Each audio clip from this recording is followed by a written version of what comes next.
দেশের ভেতরেই আরেক দেশ।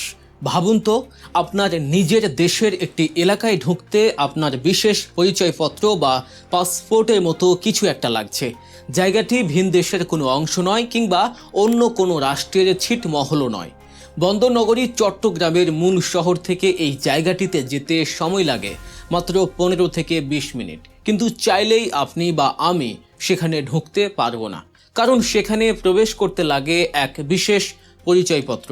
এই এলাকার নিজস্ব আইন আছে, নিজস্ব পাহারাদার আছে, এমনকি নিজস্ব পরিবহন ব্যবস্থাও আছে।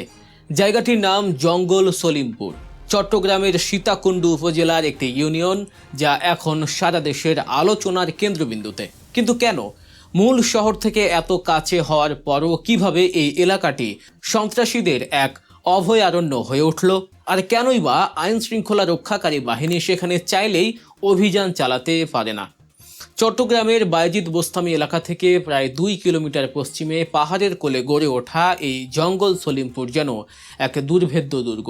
প্রায় 3100 একর বিশাল জায়গা জুড়ে এর অবস্থান। পাহাড় কেটে কেটে গড়ে তোলা এই জনপদে বর্তমানে প্রায় 20 থেকে 25 হাজার বাড়ি রয়েছে, আর সেখানে বাস করে অন্তত 1 থেকে 1.5 লাখ মানুষ।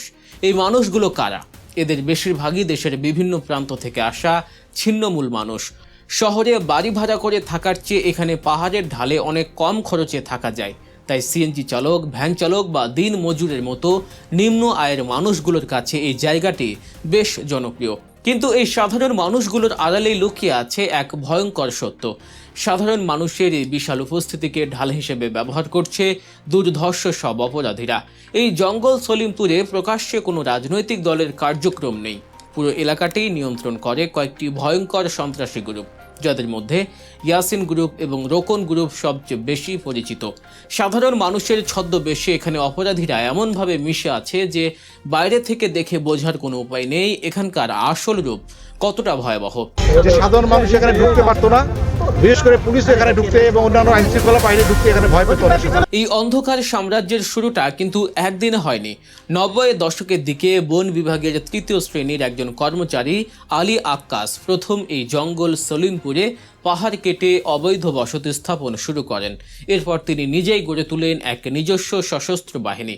সেই থেকে শুরু। আলী আক্কাসের দেখানো পথে আজ কয়েক দশক পর জঙ্গল সলিমপুর থেকে আলীনগর পর্যন্ত পুরো এলাকার চেকপোস্টে পাহারায় দাঁড়িয়ে থাকে সন্ত্রাসীদের নিজস্ব বাহিনী। এই জঙ্গল সলিমপুরের ভেতরের আরও কিছু অজানা ও রোমাঞ্চকর তথ্য আপনাদের জানাবো। তবে তার আগে আপনি যদি আমাদের চ্যানেলে নতুন হয়ে থাকেন, তবে দেশ ও বিদেশের এমন সব চাঞ্চল্যকর বিশ্লেষণমূলক খবর পেতে গল্প নিউজ চ্যানেলটিকে এখনই সাবস্ক্রাইব করে বেল আইকনটি চেপে দিন। জঙ্গল সলিমপুরের সবচেয়ে বড় শক্তি জায়গাটি হচ্ছে এর ভৌগোলিক অবস্থান।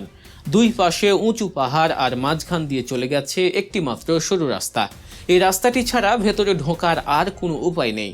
এখানকার বাসিন্দাদের এলাকায় ঢোকার জন্য আলাদা পরিচয়পত্র দেয়া আছে। শুধু তাই নয়, এই এলাকার ভেতরে যাতায়াতের জন্য একমাত্র বাহন হলো সিএনজি অটোরিকশা, কিন্তু যে কোনো সিএনজি চাইলেই সেখানে ঢুকতে পারবে না। এর চেয়ে বেশি সাফল্য আমি খুব বেশি আশা করিনি, কারণ আমরা তো পাহাড়ি এলাকা, দুর্গম এলাকা, বিভিন্ন জায়গায় এক্সিট ছিল, আর তারা যেটা বললাম সিসিটিভির মাধ্যমে তারা আমাদের মনিটর করছে। সব কিছু মিলেই যে সিএনজিগুলোর সামনের গ্লাসে বিশেষ স্টিকার লাগানো থাকে, কেবল সেগুলোই এই এলাকায় প্রবেশের অনুমতি পায়। এই নির্দিষ্ট স্টিকার ছাড়া বাইরের কোনো যানবাহন সেখানে প্রবেশ করা সম্পূর্ণ নিষিদ্ধ। পুরো এলাকার পাহাড়ের ঢালে ঢালে সশস্ত্র অবস্থানে থাকে সন্ত্রাসীরা। এটা কি বাংলাদেশের কোনো অংশ নাকি পুরোপুরি একটি স্বায়ত্তশাসিত অঞ্চল, তা এখানকার আচরণ দেখলে বোঝার উপায় নেই। আইন শৃঙ্খলা রক্ষাকারী বাহিনী যদি কখনো ওই এলাকায় উচ্ছেদ বা অভিযান চালানোর উদ্যোগ নেয়, তখন এই সন্ত্রাসীরা পাহাড়ের উপর থেকে পাথর ছুঁড়ে মারে, ককটেল নিক্ষেপ করে, এমনকি আড়াল থেকে বৃষ্টির মতো গুলি চালায়। আর সবচেয়ে ভয়ঙ্কর কৌশলটি হলো মানব ঢাল। যখনই প্রশাসন অভিযানে যায়, তখন সাধারণ মানুষকে জোর করে সামনে দাঁড় করিয়ে দেওয়া হয়। সাধারণ মানুষের জীবনের ঝুঁকির কথা চিন্তা করে প্রশাসন অনেক সময়ই পিছু হটতে বাধ্য হয়। সাধারণ মানুষেরাও এই উচ্ছেদের বিরোধিতা করে, কারণ তারা মনে করে এই অভিযান সফল হলে তাদের মাথার উপরের শেষ ছাদটুকু আর থাকবে না। বছরের পর বছর ধরে চলা এই অবৈধ সাম্রাজ্যের ভিত নড়ে ওঠে সম্প্রতি একটি মর্মান্তিক ঘটনার পর। গত জানুয়ারি মাসে এই দুর্গম এলাকায় অস্ত্র উদ্ধার অভিযানে যায় র্যাপিড অ্যাকশন ব্যাটালিয়ন বা র্যাব। সেই অভিযানে ইয়াসিন গ্রুপের সন্ত্রাসীদের নির্মম হামলায় র্যাবের এক কর্মকর্তা নিহত হন। এই মর্মান্তিক মৃত্যুর পর জঙ্গল সলিমপুর নতুন করে সারা দেশের আলোচনায় উঠে আসে। এই ঘটনাটি চোখে আঙুল দিয়ে দেখিয়ে দেয় যে এলাকাটি আসলে কতটা ভয়ঙ্কর এবং দুর্ভেদ্য হয়ে উঠেছে। র্যাব কর্মকর্তার মৃত্যুর পর এবং দেশজুড়ে ব্যাপক সমালোচনার মুখে অবশেষে নড়ে চড়ে বসেছে প্রশাসন। নবনির্বাচিত বিএনপি সরকারের সরাসরি নির্দেশে সেখানে শুরু হয় যৌথ বাহিনীর এক বিশাল সাঁড়াশি অভিযান। পুলিশ, র্যাব, প্রশাসন এবং যৌথ বাহিনীর সদস্যরা একযোগে এই দুর্ভেদ্য দুর্গে হানা দেয়। অনেক বছর ধরে তো কেউ ঢুকতেই পারেনি, আমরা একটা এফোর্ট নিয়ে এসে এখানে ব্রেক থ্রো করেছি। ভিতরে গিয়ে এর আগে বিগত আওয়ামী লীগ সরকারের আমলেও এই এলাকাটি উদ্ধারের চেষ্টা করা হয়েছিল, কখনো বল প্রয়োগ করে, আবার কখনো বিভিন্ন উন্নয়ন প্রকল্পের লোভ দেখিয়ে তাদের সরানোর চেষ্টা করা হয়, কিন্তু কোনো কৌশলই শেষ পর্যন্ত কাজে আসেনি। কারণ সাধারণ মানুষের মানব ঢাল এবং পাহাড়ের উপর থেকে সশস্ত্র হামলার মুখে টিকতে পারেনি কোনো পরিকল্পনাই। বিশ্লেষকদের মতে দীর্ঘদিন ধরে সরকারের এই এলাকার পূর্ণ নিয়ন্ত্রণ নিতে না পারার পেছনে রাজনৈতিক সদিচ্ছার অভাবও একটি বড় কারণ হিসেবে কাজ করেছে। জঙ্গল সলিমপুর মানেই অন্তত 20,000 মানুষের এক বিশাল ভোট ব্যাংক, আর কোনো রাজনৈতিক দলই এই এলাকার বিশাল ভোট ব্যাংক সহজে হাতছাড়া করতে চায়নি। ফলে সাধারণ মানুষের এই অসহায়ত্ব এবং ভোটের হিসাব নিকাশকে পুঁজি করে বছরের পর বছর ধরে ফুলে ফেঁপে উঠেছে সন্ত্রাসীদের এই অভয়ারণ্য। এখন সবচেয়ে বড় প্রশ্ন হলো, প্রশাসন ও বর্তমান সরকার কি তাদের এই কঠোর অভিযানের মাধ্যমে জঙ্গল সলিমপুরকে সাধারণ মানুষের জন্য নিরাপদ করতে পারবে? এখানকার সাধারণ নিম্ন আয়ের মানুষগুলোর পুনর্বাসনের কি হবে? খুব আসার পরে ইয়াসিন আগে গোপন ছিল, অহন ইয়াসিন বাস্তবে দাঁড়াইছে, পুরা সিন্নিমূল, পুরা আলীনগর ইয়াসিন লইয়া লাইছে।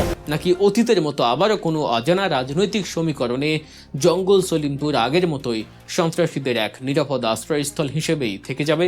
এই প্রশ্নের উত্তর হয়তো সময়ই বলে দেবে। তবে দেশের ভেতরের এই আরেক দেশ যে বাংলাদেশের সার্বভৌমত্ব এবং আইনশৃঙ্খলা ব্যবস্থার জন্য এক বিশাল প্রশ্নবোধক চিহ্ন, তার বলার অপেক্ষা রাখে না। আজকের মতো বিশ্লেষণ এখানেই শেষ করছি। জঙ্গল সলিমপুরের এই অভিযান এবং ভবিষ্যৎ নিয়ে আপনার কি মতামত তা কমেন্ট করে আমাদের জানাতে পারেন। যাওয়ার আগে আরও এমন অজানা ঘটনা এবং খবরের পেছনের আসল খবর জানতে গল্প নিউজ চ্যানেলটি সাবস্ক্রাইব করতে ভুলবেন না। দেখা হচ্ছে পরবর্তী ভিডিওতে। সে পর্যন্ত ভালো থাকুন, সুস্থ থাকুন। আল্লাহ হাফেজ।